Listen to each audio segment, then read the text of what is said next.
My parents lied about the day of our flight, so I missed our trip to Hawaii. When they returned, I took action. You won't believe what happened to me. I was left behind by my own family on purpose. The people I'd spent my entire life helping, financially and emotionally, turned their backs on me. But that wasn't the shocking part. No, the real twist is what happened next.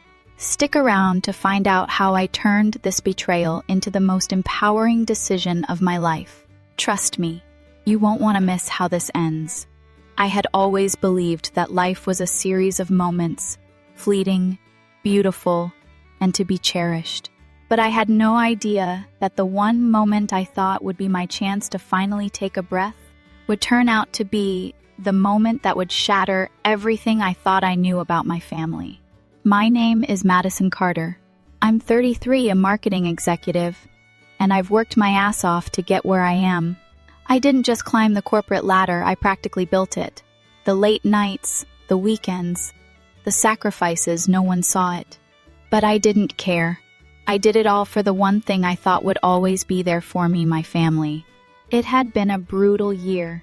Back-to-back client meetings, presentations, and a constant pressure to perform. After a major deal closed last week, I couldn't even remember the last time I'd had a full day off. I was drained, exhausted, and desperate for some time to recharge. So when my parents called and told me about a family trip to California, I was ecstatic. I was thrilled to finally have the opportunity to relax, to be with them, to disconnect from work and reconnect with the people who should have been my safe place. A family vacation. We hadn't had one in years. Mom said, "Don't worry about a thing, Maddie. We've got it all covered.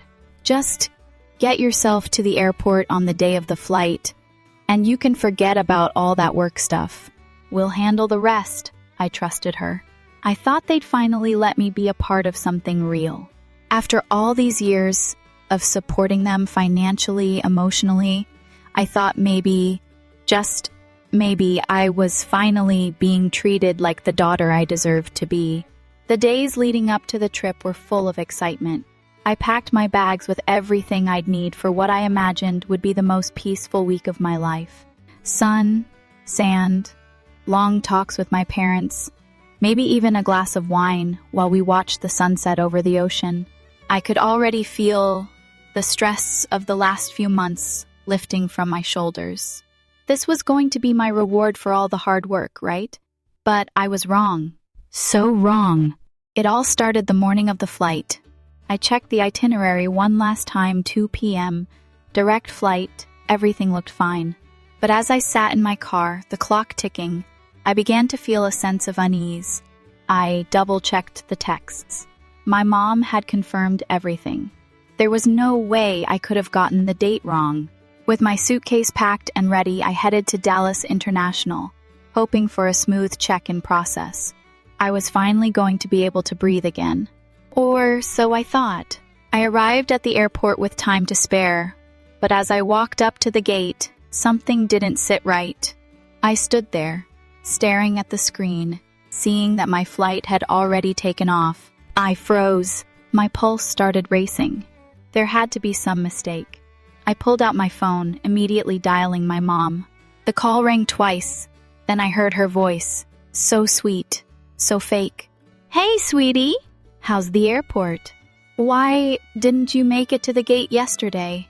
My stomach twisted into knots and my throat went dry. "What do you mean yesterday?" "The flight was today. You said it was today." I could barely get the words out. My hands shook. This couldn't be happening. I could hear the nervousness in her voice as she replied, "Oh, sweetie, there must have been some confusion. Your sister made it just fine. We're all settled in here at the resort." Of course, Amy made it. Amy was always the golden child. She was always the one who got the attention, the praise, the love. I was just the backup, the one they called when they needed something, when they needed money, the one who always had to fight for their approval. A lump formed in my throat as the anger bubbled up. I couldn't believe what I was hearing. "You lied to me, Mom," I managed to say. my voice trembling but growing stronger with every word. "You gave me the wrong date.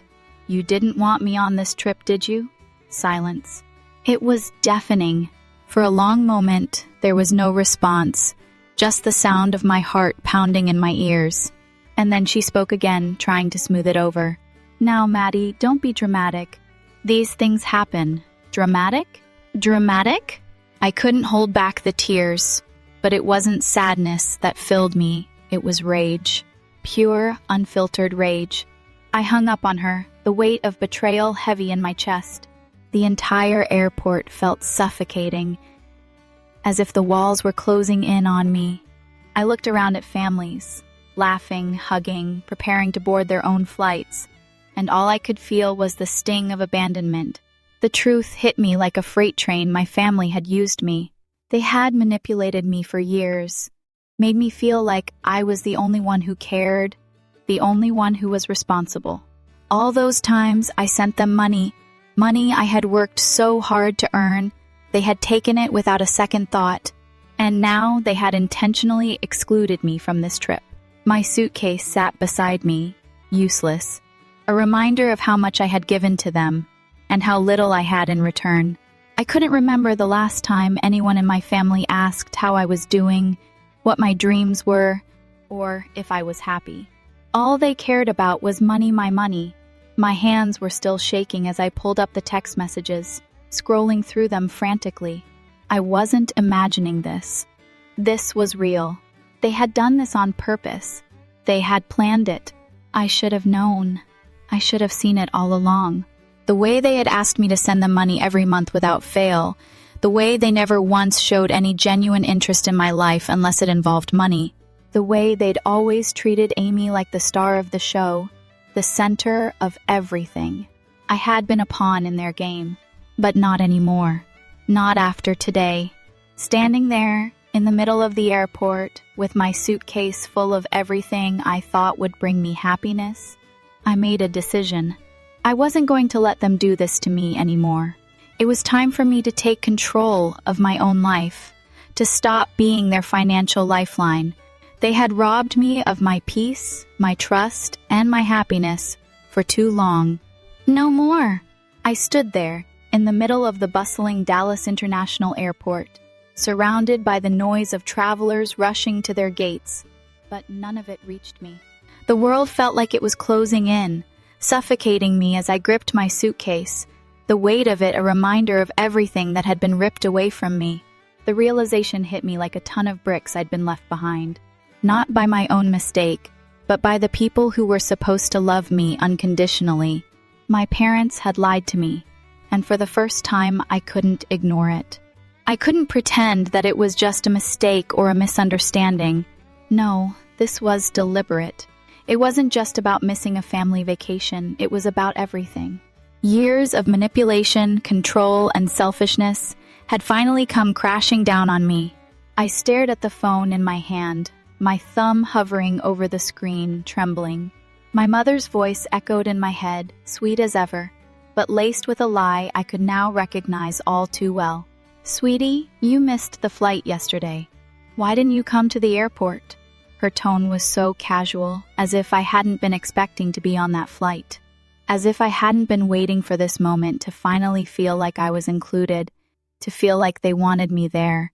I fought the urge to scream into the phone, to call her out for what she had done, but instead, I clutched the phone tighter, my jaw clenched. "What do you mean yesterday?"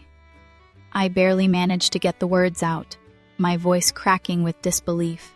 "You said the flight was today." "I have the messages right here," I added, trying to steady myself. But the more I spoke, the more I realized I didn't even need to say it. I already knew what had happened. I knew they had lied. They had planned this. The truth hit me harder than anything I had ever experienced.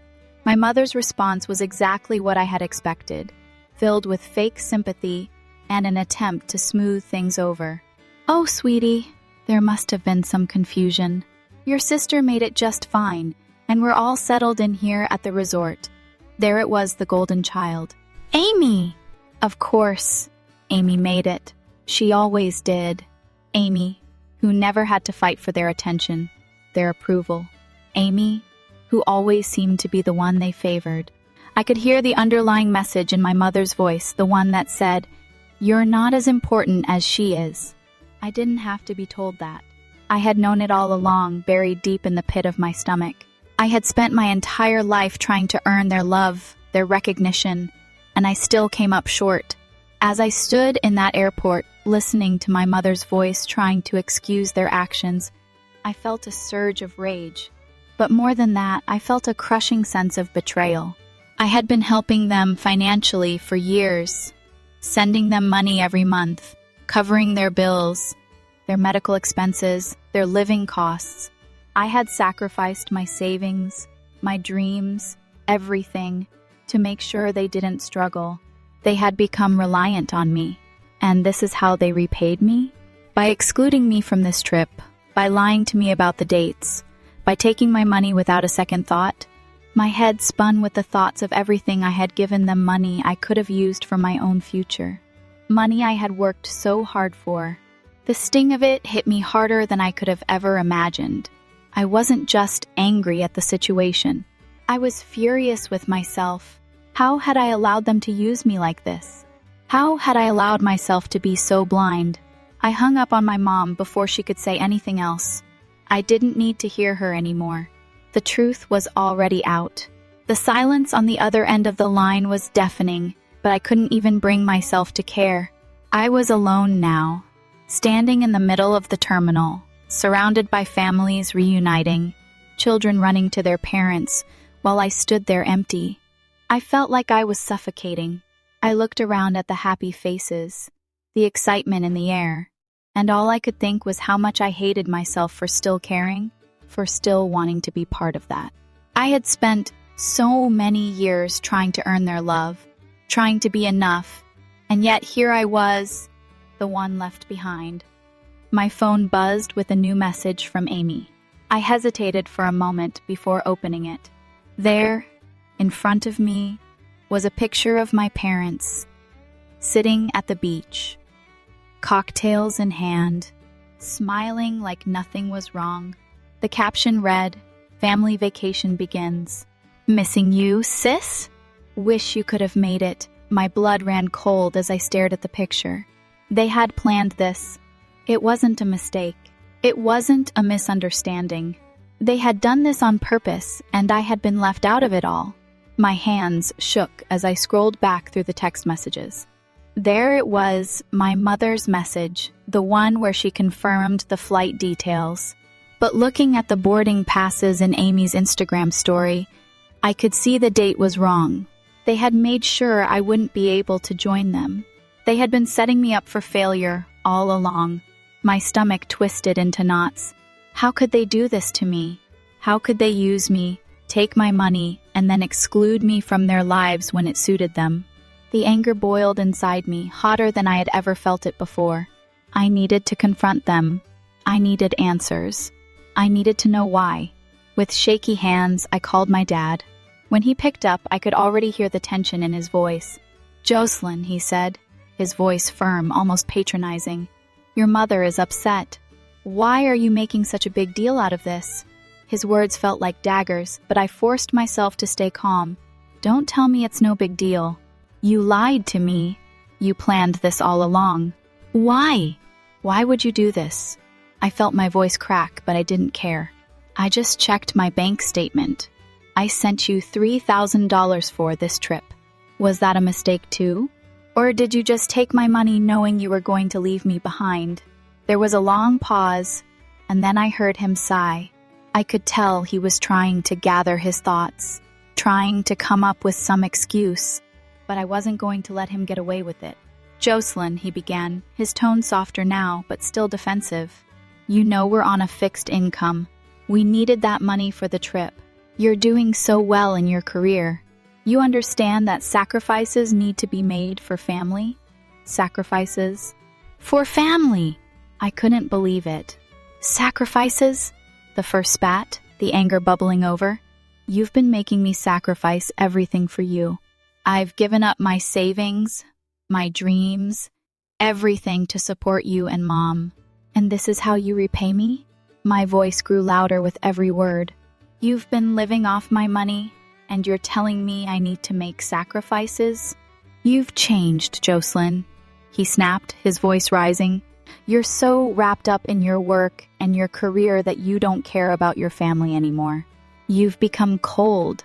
Money has made you cruel. His words hit me like a slap in the face, but I refused to let him see me break.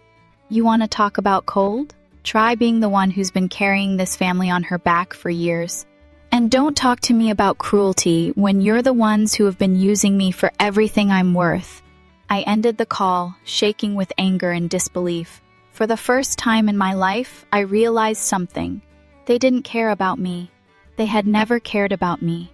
I was just a bank account to them, a source of money to keep their lives afloat. But not anymore. Not after today.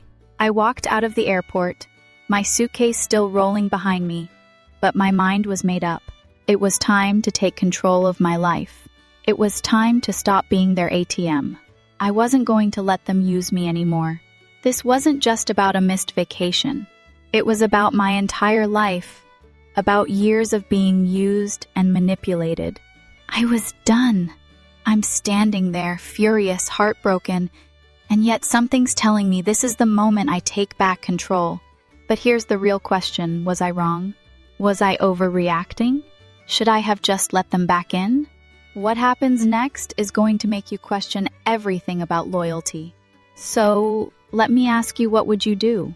Comment 111 foot if you think I should have let them back in, or woo 22 foot if you think I made the right choice. I can't wait to see what you think. I couldn't stop shaking. Every step I took felt heavier, as if the weight of betrayal and years of emotional manipulation had finally caught up with me. My mind raced, running through every conversation, every moment I had spent giving, sacrificing, and working for a family that had never truly seen me, at least not as their daughter. No, I was the one they could rely on financially, the one who always came through when they needed something. I had spent years being there for them, but when it came time for them to show up for me, they made it clear I wasn't important enough. Not this time. Not anymore. I walked out of the airport and into the parking lot, the sound of my suitcase rolling over the pavement barely audible over the chaos in my mind. I could still hear my mother's voice in my head, sweet and soothing, trying to make everything sound okay when it clearly wasn't. "Sweetie, don't be dramatic," she had said. Dramatic! I wasn't being dramatic. I was hurt. I was angry. But more than that, I was done. Done with the lies, done with the manipulation. Done with being the one who was always there to pick up the pieces when their lives fell apart, only to be left in the dust when it suited them. I pulled out my phone and stared at the messages from my parents. I could feel my blood boiling as I scrolled back through the texts, seeing the exact moment they had set me up. My mom had confirmed the flight details. My dad had assured me everything was handled. They had taken my money for the trip, told me it was going to be a family vacation, and then orchestrated a plan to leave me behind. I had always wondered if they truly saw me as their daughter or just a tool to make their lives easier. Now I had my answer. Sitting in my car, the engine running but my hands frozen on the wheel, I realized something. This wasn't just about missing a vacation. It was about years of emotional neglect, years of giving more than I received, and years of being used. How many times had I been asked to help cover their bills, pay for medical expenses, or help them make ends meet? How many times had I sacrificed my own dreams and plans for them? And yet, I had never once been made to feel like I mattered, like I was worth more than just the money I provided. I remembered the last time we had a real conversation about something that mattered to me. It was years ago when I was up for a big promotion at work, something I had been working toward for months. I remember telling my parents about the opportunity, excited to share my success with them. But their response? My mom barely acknowledged it before launching into another update about Amy's latest acting class, as if my career was just a small blip compared to her dreams. I couldn't help but feel like I was invisible to them. No matter how much I accomplished, how hard I worked, I was never enough. But Amy, with her endless acting classes and headshots, was always their priority. I swallowed the bitterness that rose in my throat and shook my head. That was the moment I realized I had to stop trying to earn their love. I had to stop hoping they would see me for who I was, not just the person who footed their bills. But here I was again, feeling like a fool. I had sent them money for this trip, extra cash for the resort, believing that this time, things would be different. I had let myself believe that they would finally appreciate me. That maybe, just maybe, I was more than just a bank account to them. But instead, they had done the one thing that shattered me completely. They excluded me. They lied, and I had been blind enough to let it happen. I made a decision then. I couldn't keep living like this, constantly being the person who everyone turned to when they needed something, but was never given the same respect or consideration in return. I was done being the afterthought. I was done being the one who always had to prove my worth. If they didn't see me for who I truly was, then I was done playing their game. It was time for me to take control of my own life, to stop being at the mercy of their needs and start living for myself. I deserved more than this. I drove home, my mind still racing with everything that had happened, everything I had learned. The silence in my car felt suffocating, but it also gave me the clarity I needed. I needed to end the cycle. I had to stop giving. I had to stop letting them control me with guilt trips and empty promises. I had spent so many years trying to make them proud, trying to prove I was good enough. But all that effort had been in vain. It was time for a change. That night, I sat down at my desk and opened my laptop. I logged into my bank account, my fingers trembling as I navigated through the pages. I couldn't believe I was about to do this. But as I reviewed the transactions, the total amount I had sent them over the years hit me like a punch to the gut. The money, the sacrifices, it all added up. I had given them nearly $50,000 over the past few years. $50,000. I could have used that money to buy a house, to build a future, but instead I had given it away, hoping they would appreciate me. I stared at the numbers for what felt like hours, trying to process it all. How had I let this happen? How had I allowed myself to be so blind? I took a deep breath and started writing the email. My fingers flew over the keys as I typed the words that had been building inside me for so long. It was time to make it clear. Time to set boundaries that should have been set years ago. I wasn't just walking away from this trip, I was walking away from everything. I hit send before I could second-guess myself. The email was simple but direct, effective immediately. I am cutting off all financial support. The money I've given you was a choice, not an obligation. You will need to find another way to cover your expenses. Do not contact me about money again. I need time and space to reevaluate our relationship. The weight that lifted from my shoulders after I hit send was immediate. I felt lighter, freer, for the first time in a long time. It wasn't about being vindictive or seeking revenge. It was about reclaiming my life, my peace, and my self-worth. I had given them everything I had for so long, and it was time to take back control. They could no longer dictate my happiness. I had spent far too long being their emotional punching bag, their safety net, and I was done. I leaned back in my chair, staring at the empty screen. My heart was pounding, but this time it wasn't out of fear or anxiety, it was out of relief.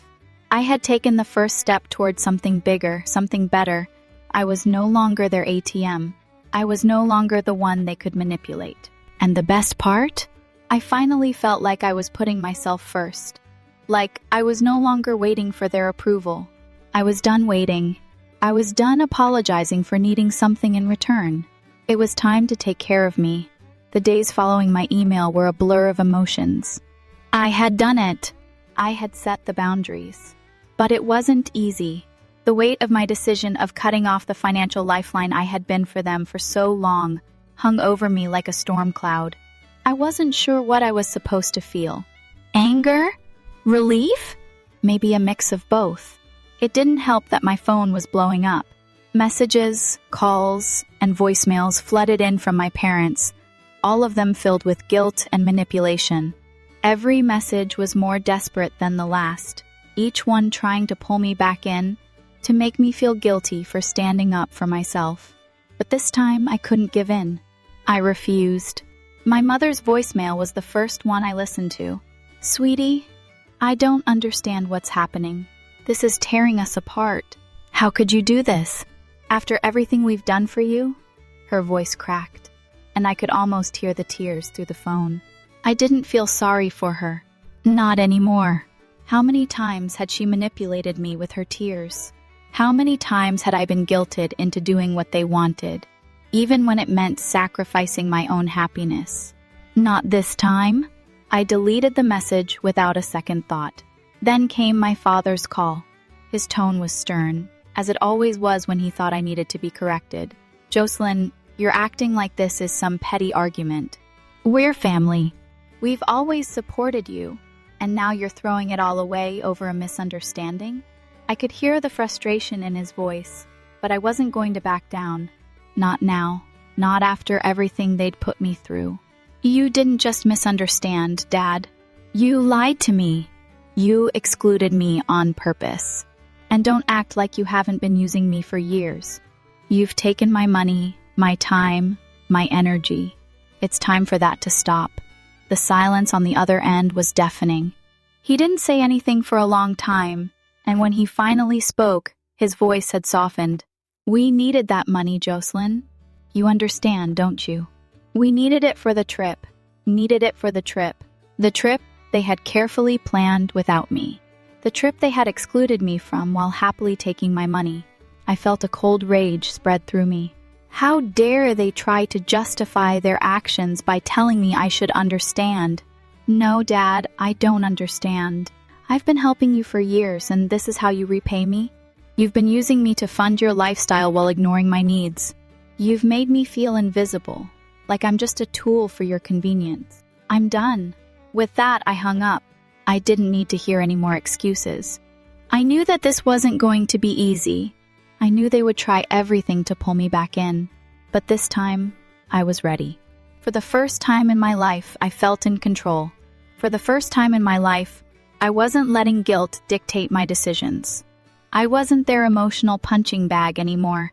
I was done being their fallback when they needed something. But still, the messages kept coming. My mother, my father, even Amy. The guilt trips never stopped. The next day, I sat down and started going through all the messages again. My mom had texted me about how heartbroken she was, how hurt they all were by my actions. Amy, of course, jumped in too. "Why are you doing this? Mom's been crying. Don't you care about her?" I couldn't believe the audacity of it all. How could they sit there, guilt-tripping me into feeling responsible for their actions? How could they act like I was the one who had wronged them when they were the ones who had lied and manipulated me? I had spent my whole life trying to get their approval, trying to prove myself worthy of their love. But no more. I was done. I spent the next few days thinking, reflecting on everything that had led me to this point. How many times had I pushed my own dreams aside to make sure they were okay? How many times had I worked overtime, sacrificed vacations, and given up my own happiness to make sure they didn't struggle? I had put everything into helping them, and for what? For them to take it all for granted and leave me behind when it suited them? I had spent so many years asking myself why I wasn't enough. Why wasn't I good enough for them to notice me as more than just a financial support system? But now I had my answer. I had always been enough. I had just been looking for their validation in the wrong place. The more I thought about it, the angrier I became. I had spent so many years being the person who was always expected to give. I had given money, time, emotional support, and yet I was never seen for who I truly was, someone who deserved respect. Someone who deserved love, not just because I could provide for them, but because I was their daughter. I had given them everything, but in return, I had been given nothing. I knew I couldn't keep living like this, hoping that one day they would wake up and realize how much I had sacrificed. I had to take control of my own life. I had to stop putting them before myself. They had taken enough from me. It was time for me to take back what was mine.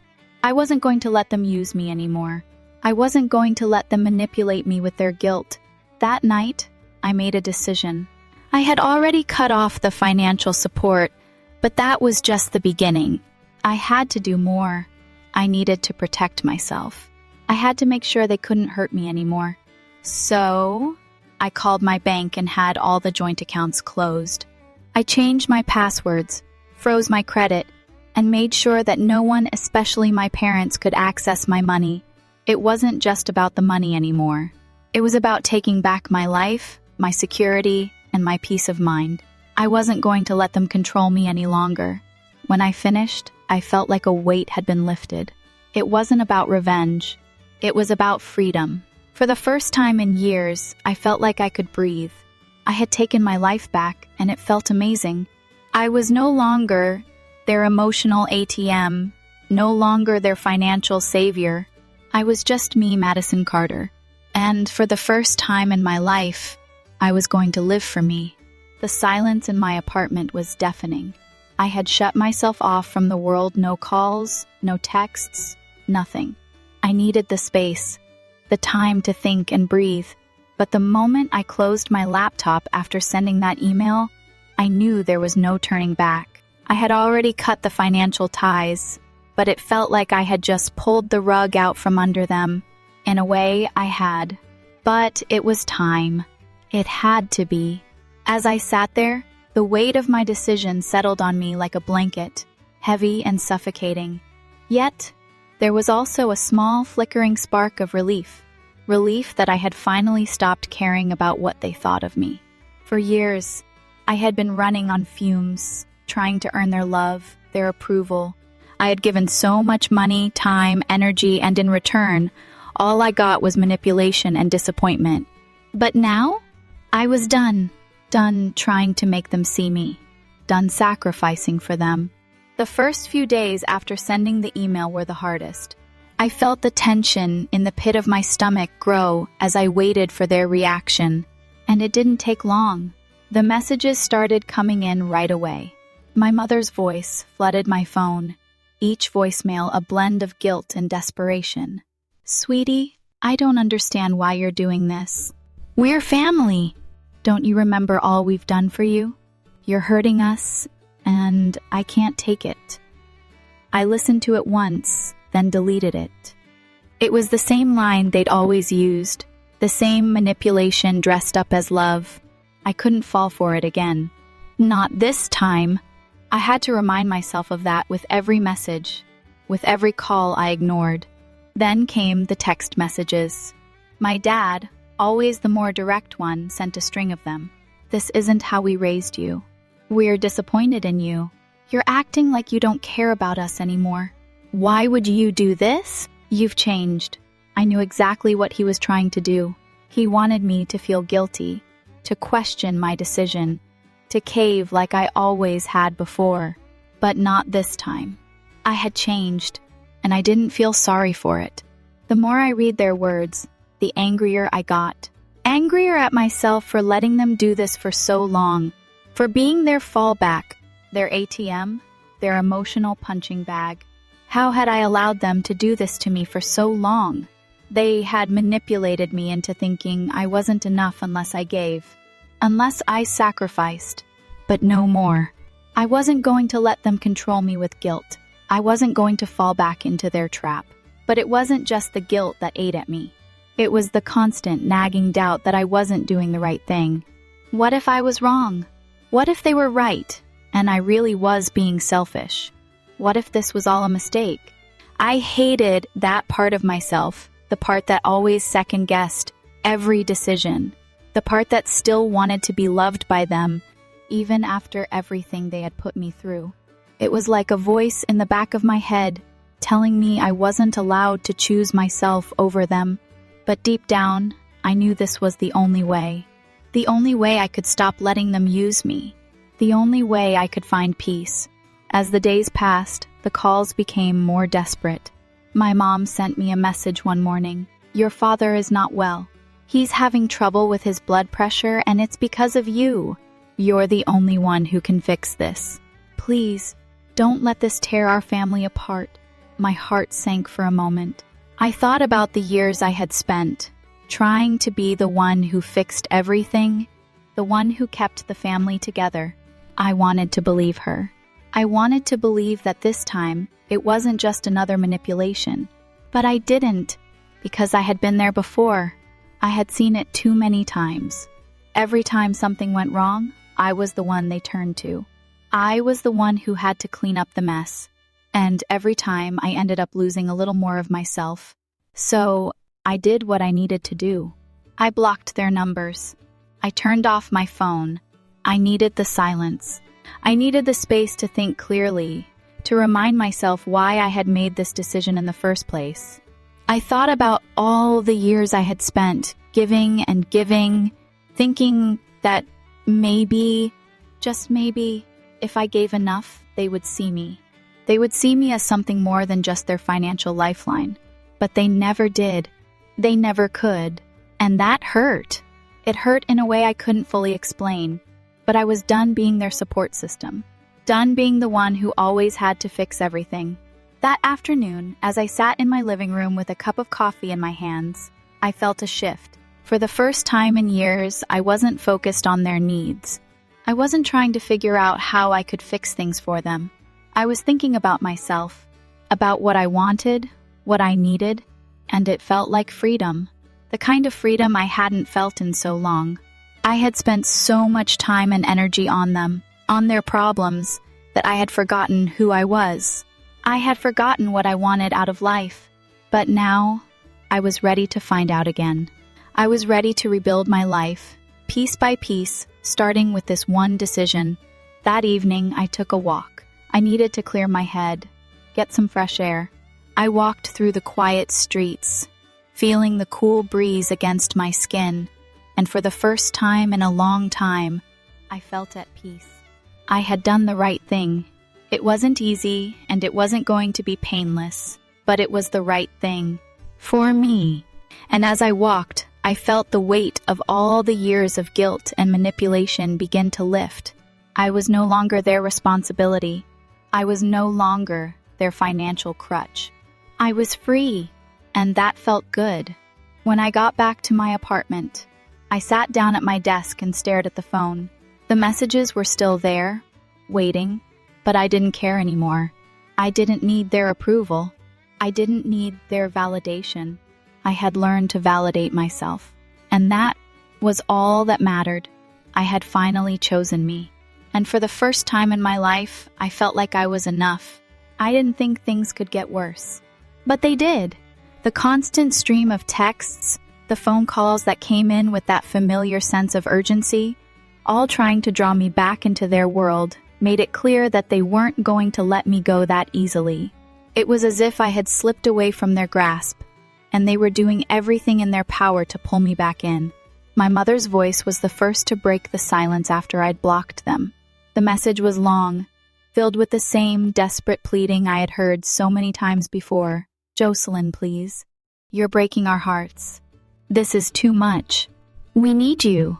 You're the only one who can fix this." And then there it was, the final blow. "Your father's health is failing. If anything happens to him, it will be your fault." My stomach twisted. Guilt. That's what they always used. Guilt. To make me feel like I was the one responsible for their happiness. Guilt, to keep me in line. But this time, it didn't work. I threw my phone down on the couch, the weight of her words hanging in the air like a shadow. For a split second, I almost let it get to me. Almost. But then I remembered. I remembered all the years of sacrifice, the months I spent juggling my career and my family's needs, the money I had given them without question. I remembered the times when I was left behind, when I was ignored, and when I was made to feel like I was never good enough, no matter how much I gave. This wasn't about me being a bad daughter. This was about me finally recognizing that I deserved more. I couldn't let their manipulation win. I couldn't let them drag me back into their web of guilt and control. So I did what I knew I had to do. I stayed strong. I blocked their numbers, put my phone on silent, and refused to listen to their messages. They weren't going to get me this time. Not after everything they had put me through. Not after everything I had given them. But even with all my resolve, there was still a part of me that wondered, what if I was wrong? What if they were right? The doubts crept in like a slow burn, and I found myself questioning everything. Was I really being selfish? Was I really the one who had failed them? The guilt was suffocating, and for a moment, I could feel myself starting to crack. But then, I took a breath. I closed my eyes and reminded myself of everything I had learned in the past few weeks. I wasn't the one who had failed. They had failed me. They had taken advantage of my kindness for years. They had used my love, my generosity to get what they wanted, without ever considering what I needed. And now, I had the power to stop it. I spent the next few days in a haze of uncertainty, but with every passing hour, I felt a sense of clarity settling in. I started thinking about what I wanted for myself. I had spent so much time focusing on them, on their needs, their happiness, that I had forgotten what it meant to live for me. I had forgotten that I deserved happiness too. The weight I had been carrying for years, the weight of their expectations and demands, was finally starting to lift. I wasn't just their caretaker anymore. I wasn't just the one who fixed things when they went wrong. I was someone who deserved to be seen, to be valued for who I was, not just for what I could provide. I spent hours sitting in front of my computer, searching for answers, looking for something that could help me make sense of everything I was feeling. And then, one afternoon, I stumbled upon a blog post that changed everything. It was about setting boundaries, about learning to say no, and about the importance of putting yourself first. I read it over and over again, each word resonating with me deeper than the last. It was like a light bulb went off in my head. I didn't have to keep giving. I didn't have to keep sacrificing myself for their happiness. I had every right to take care of myself, to focus on my own dreams and goals. I didn't have to keep paying the price for their mistakes. The next morning, I woke up with a new sense of purpose. I was no longer the woman who was constantly trying to prove herself, constantly seeking their approval. I was no longer the one who allowed myself to be manipulated into thinking that my worth was tied to what I could give. I was free to live my life on my own terms, free to pursue the things that mattered to me. I wasn't going to keep making excuses for them, and I wasn't going to keep allowing them to make excuses for their behavior. I knew it wasn't going to be easy. I knew that they would continue to try to pull me back into their world. But this time, I was ready. I had found my strength, my voice, and I wasn't going to let them silence me anymore. I didn't need them to be happy. I didn't need them to validate my choices. I had spent too long letting them dictate my life, and it was time to take control. I spent the rest of the week making changes. I canceled a few unnecessary subscriptions, closed accounts that I had opened in their name, and made sure that all of my finances were under my control. I even started looking at homes again, something I hadn't done in years. I realized that I had put off my dreams for so long, always choosing to put others first, always thinking that one day I would have the chance to focus on myself. But that day was now. The first time I stepped into a new apartment that I was considering for myself, I felt a rush of excitement. This was mine. This was my future. It didn't matter what my parents thought or whether they would approve. I wasn't going to live my life for them anymore. I was going to live it for me. And as I walked through the rooms, imagining what my life would look like in this new space, I realized that I had everything I needed to be happy. All I had to do was take the next step. It's funny how quickly things can spiral when you finally decide to stand up for yourself. I had spent so long quietly accepting things the way they were, constantly trying to keep everyone happy, always the one who gave, always the one who sacrificed. But the moment I cut that tie, the moment I finally said no, everything changed. The phone calls started pouring in faster than I could manage. I had been prepared for their guilt trips, but I hadn't expected the barrage to feel so suffocating. My mother's voice had been first, of course, with that sweet, convincing tone she always used when she wanted something. "Sweetie, you can't be serious about this. We're family. We've always been there for you, haven't we? Why are you doing this? It's tearing us apart." The words stung, but it wasn't the sting of guilt anymore. It was the sting of betrayal, and I was done feeling sorry for them. Then came my dad, the one who always had to be the strong one, the one who carried the authority in the family. "You don't know what you're doing, Jocelyn. You're letting this whole thing ruin everything.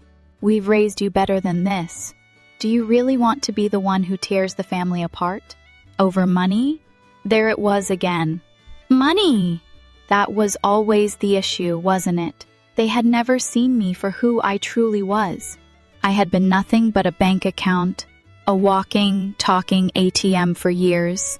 And yet, when I finally drew a line in the sand, they turned it all back on me.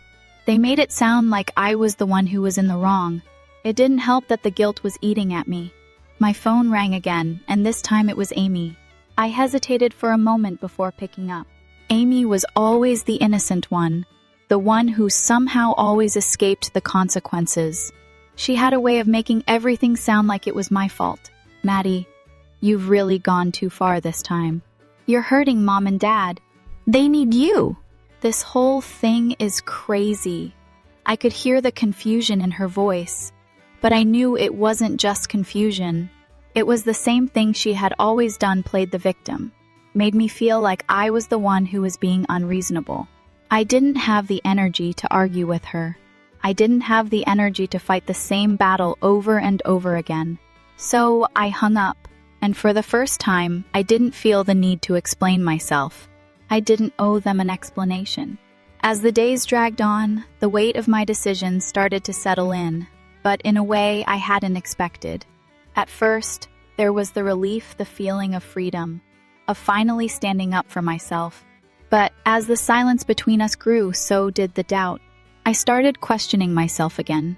Was I really doing the right thing? Was this truly the end, or was I just being stubborn, throwing away years of family ties for something that might not even be worth it? The doubt gnawed at me, and I found myself scrolling through old photos, memories of family vacations and birthdays, moments when things felt right, when I felt seen. But that was the illusion, wasn't it? The illusion that things were perfect when they were anything but. I had spent years trying to make them see me, trying to prove I was worth more than the money I provided, but they had never looked past that. It had always been about what I could give, never about who I was. That's when it hit me. I wasn't just angry at them anymore. I was angry at myself. How had I let this go on for so long? How had I allowed them to take so much from me, emotionally and financially, without ever once thinking about what I needed? I was so tired of feeling like I had to earn their love, tired of sacrificing my own happiness just to be accepted. They had drained me dry, and I had let them. But no more. No more. I started focusing on me.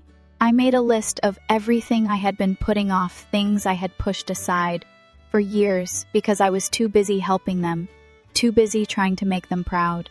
It felt good, oddly enough, to shift my focus back onto myself.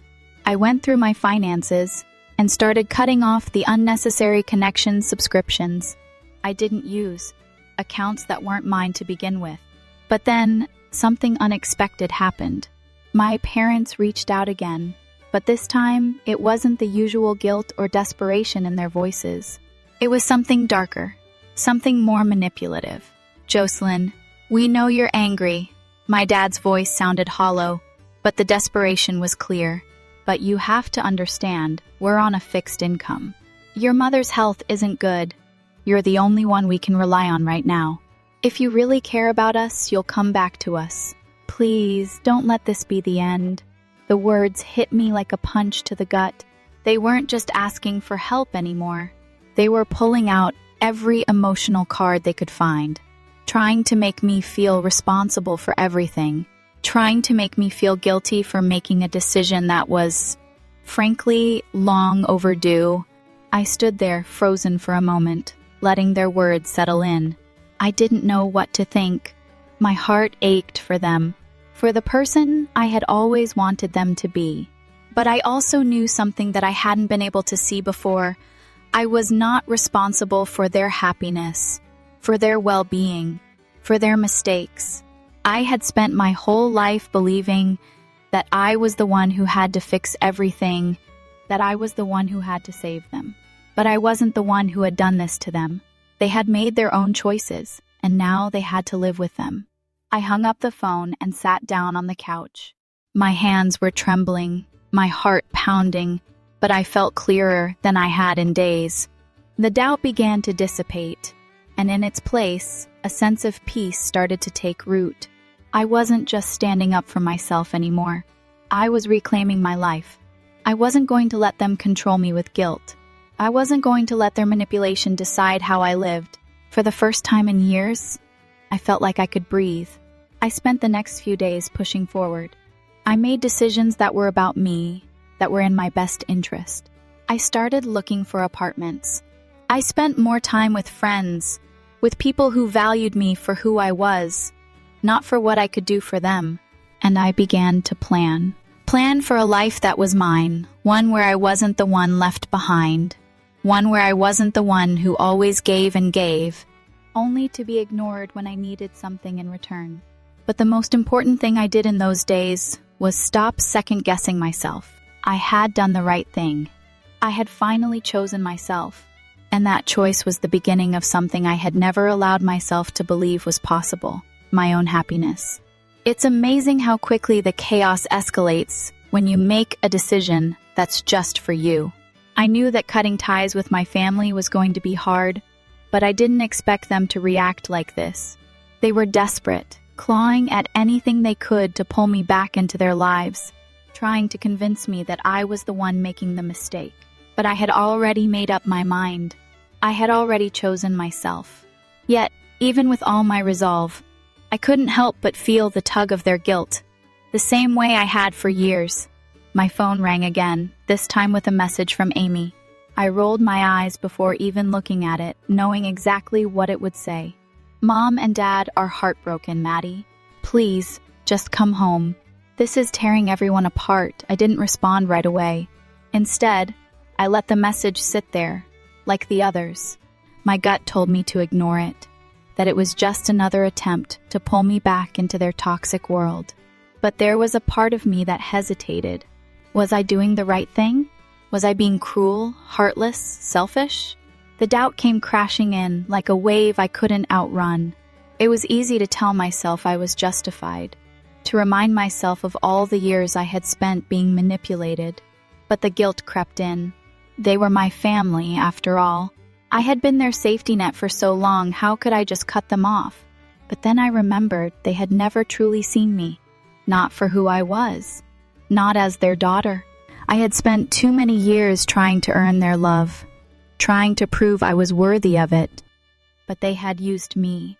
They took my money, my time, my energy, and they never once looked past that. The realization hit me hard. I wasn't angry at them anymore. I was angry at myself for letting it go on for so long. I stared at my phone for a long time, the weight of the decision pressing down on me. I could feel the conflict inside, the battle between what I knew I needed to do and the voice that kept whispering that I was being too harsh. But deep down, I knew that this was the only way. I couldn't keep being their emotional punching bag. I couldn't keep sacrificing myself for people who wouldn't appreciate it, who would only take and never give. After a long pause, I finally typed out a response to Amy. I'm sorry you're upset, but I'm doing what's best for me. I can't keep giving when it's never enough. I hit send, feeling a mix of relief and anxiety. The doubt was still there, lingering, but it didn't have the same power it had before. I wasn't going to let them guilt me into submission. I wasn't going to let them make me feel like the bad guy anymore. The next few days passed in a blur. I focused on myself, on my own needs for the first time in years. I started looking at apartments, imagining what it would be like to have a space that was entirely my own. No more pretending, no more hiding my true self just to please them. I spent my nights doing things I hadn't done in a long time, reading, cooking, watching movies. I loved, without having to check in or be interrupted by a phone call asking for money or help. It felt freeing, but even as I started to embrace this newfound freedom, I couldn't ignore the nagging feeling that something was missing. My parents' attempts to get back into my life continued. My dad's voicemails were laced with guilt. "Jocelyn, you're breaking your mother's heart. This isn't how we raised you. You're being selfish, and if you keep this up, we'll lose everything. We'll have nothing left." His words felt hollow, as if he was speaking to a child, as if I was supposed to feel guilty for choosing myself. The thing is, I was so tired of being their emotional caretaker. I was tired of being the one who had to fix everything. The truth was, they had never learned to take responsibility for their own lives. They had never learned how to live without me doing everything for them, and I wasn't going to be their crutch anymore. I couldn't deny that their words stung. The idea of losing them, of never having a relationship with them again, felt like a heavy burden. But I realized that I was the one who had been carrying the weight for too long. I had given everything, and they had never appreciated it. I had been their daughter only when it was convenient for them, only when they needed something. They had never looked at me and seen me as a person, with dreams, with a life of my own. I had been a resource to them, and nothing more, and I wasn't going to keep allowing that to happen. The final straw came when my mother showed up unannounced at my apartment. I hadn't heard from her in days, and suddenly she was standing at my door, her face pale, eyes red from crying. "Jocelyn," she said, her voice shaky, "I can't believe you're doing this to us. Your father, he can't take this. He's not well, and you're the only one who can help him. Please don't do this. Don't leave us like this." The sight of her there, the pleading in her eyes, made my heart ache. But at the same time, I felt a surge of clarity. I knew what I had to do. I wasn't going to let her manipulate me anymore. I wasn't going to let her use her health as an excuse to control me. "Mom," I said, my voice calm but firm, "I've done enough. I've been there for you and Dad for years, but I can't keep doing this. I'm not responsible for your happiness. I can't carry that burden anymore." She stood there, speechless for a moment, and then her face crumpled. "You don't understand," she whispered, her voice thick with emotion. "We need you. We can't do this without you." I felt a pang of guilt, but I didn't let it take over. "You've always been able to do this without me, Mom. You just didn't want to. I'm done. I'm taking care of myself now." The words hung in the air, thick with finality. There was no going back from that moment. I had finally broken free. I closed the door on her, not because I didn't love her, but because I loved myself more. And that was something I had never allowed myself to feel before. The next few weeks were a whirlwind. I focused on rebuilding my life, doing things for me, creating a future that was no longer tied to their expectations. I found a new apartment, something I could call my own, a place where I didn't have to worry about being manipulated or guilted into giving. The weight I had carried for so long began to lift, and for the first time in years, I felt like I could breathe. I had made the right choice, and despite the pain, despite the guilt that still tried to creep in, I knew I was finally free. The days after that final conversation with my mother felt like a whirlwind, a blur of emotions I wasn't prepared for. It's strange how quickly everything can change when you finally make a decision for yourself, when you finally say enough. For years, I had lived in the shadows of my family's needs, constantly sacrificing my own happiness, my own desires, just to make sure they were okay. And now, here I was, on the other side of it all, and I couldn't quite believe it.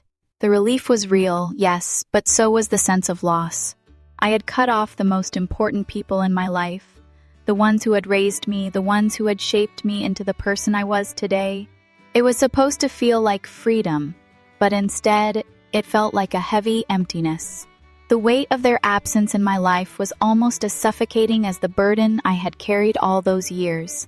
I spent those first few days alone, hiding away in my apartment, trying to come to terms with everything.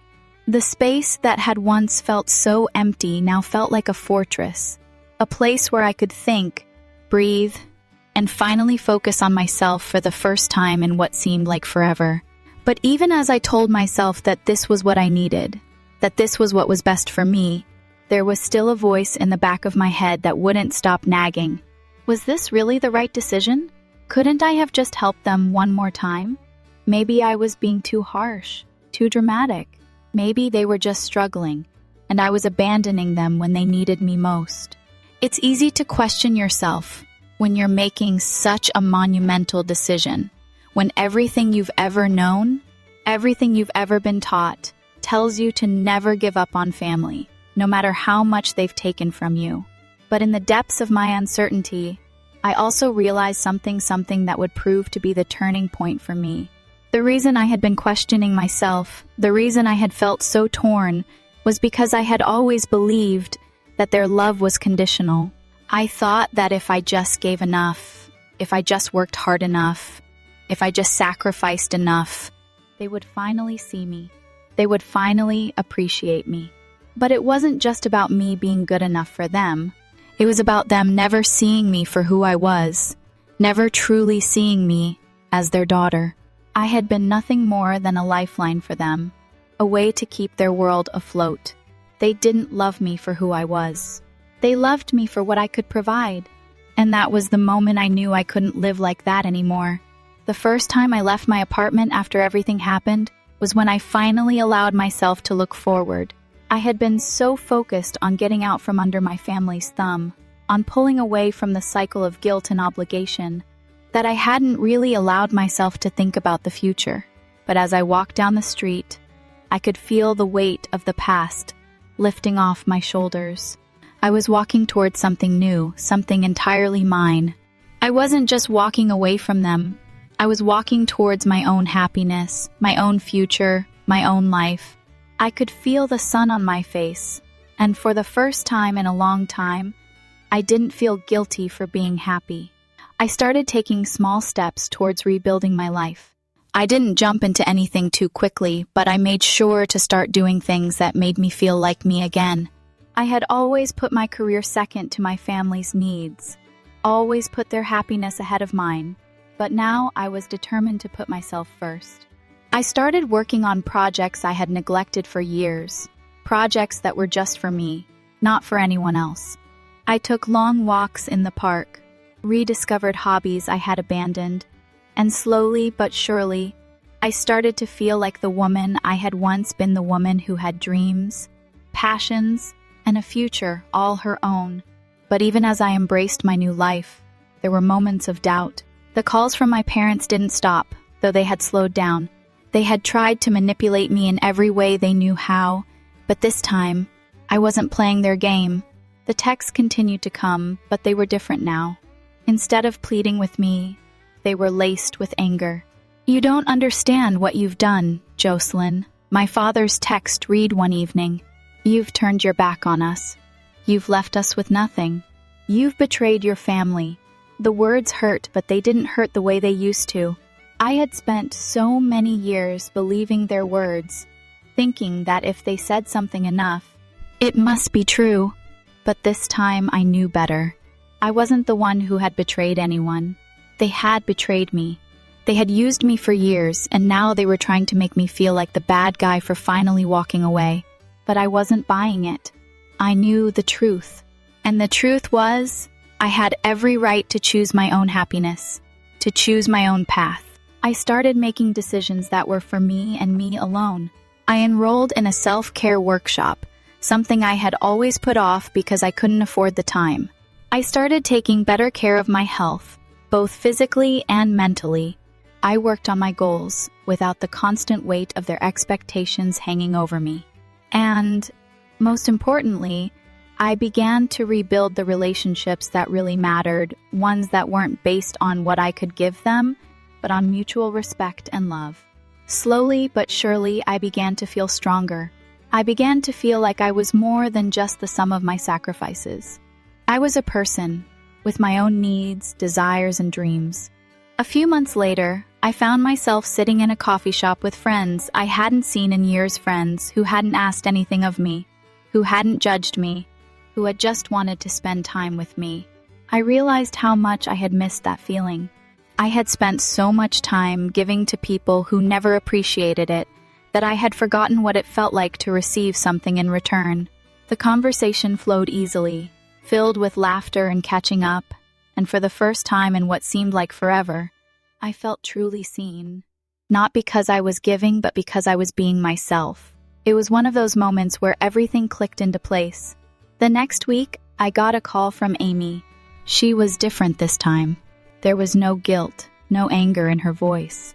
She was calm, almost like she had finally realized what I had known all along.